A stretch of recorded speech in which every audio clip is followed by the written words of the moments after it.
Hello दोस्तों, नमस्ते, प्रणाम। मैं हूँ आपकी रीता। मेरे यूट्यूब चैनल पे आपका स्वागत है और मैं गाने जा रही हूँ लोकगीत। जैसा होगा कमेंट में ज़रूर बताइएगा। मेरे चैनल को लाइक करें, सब्सक्राइब करें, कृपया आगे से आगे बढ़ाएं। और मैं गाने जा रही हूँ कि लड़की की ज़िंदगी क्या होती है।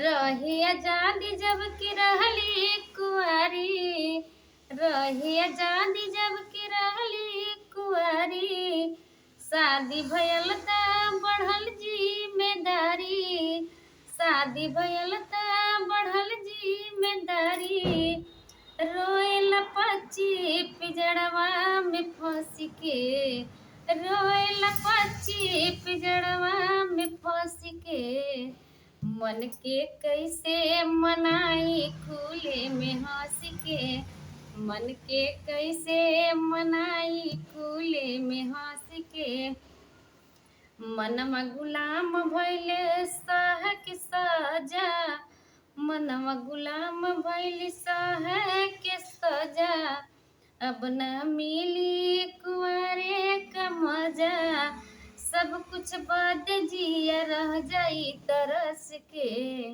सब कुछ बद जिया रह जाई तरस के, मन के कैसे मनाई खुले में हंस के, मन के कैसे मनाई खुले में हंस के, मन के कैसे मनाई खुले में हंस के, मुँह होई जाम लिखल विधाता, मुँह होई जाम लिखल विधाता, सारी जगतिया कई है बगाथा, सारी जगतिया कई है बगाथा, नंदलाल रीता नयनवा में बस के, नंदलाल रीता नयनवा में बस के, मन के कैसे मनाई खुले में हंस के, मन के कैसे मनाई खुले में हंस के।